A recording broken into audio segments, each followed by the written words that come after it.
एगो भरदुतिया के गीत कहै छी भाय बहन के। कथी लाए हम रोबी सर लाऊं या भैया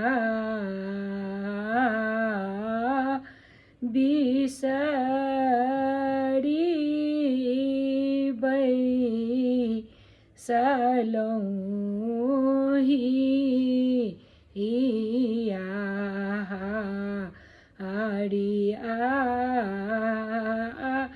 अरे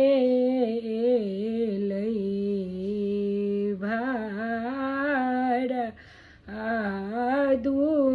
दुतिया हम आंगन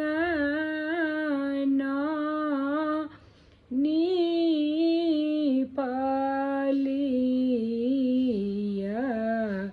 आई बाट बाड़ा तिलकोर के ओरियान आरे थीना हमारा साहो दारा भैया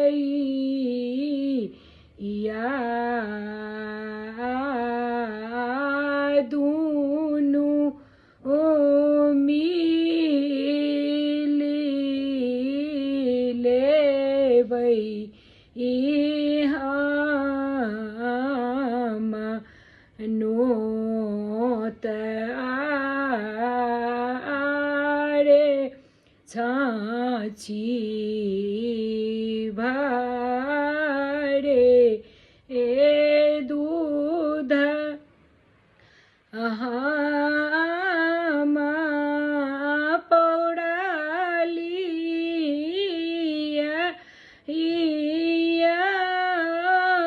भैया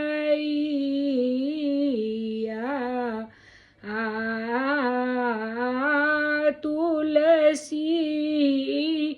फूल चढ़ के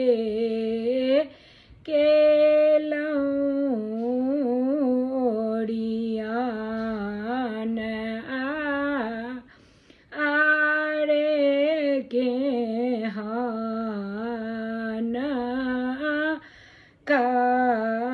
कठोर भेल ई भौजो के एरा छाती या भैया आके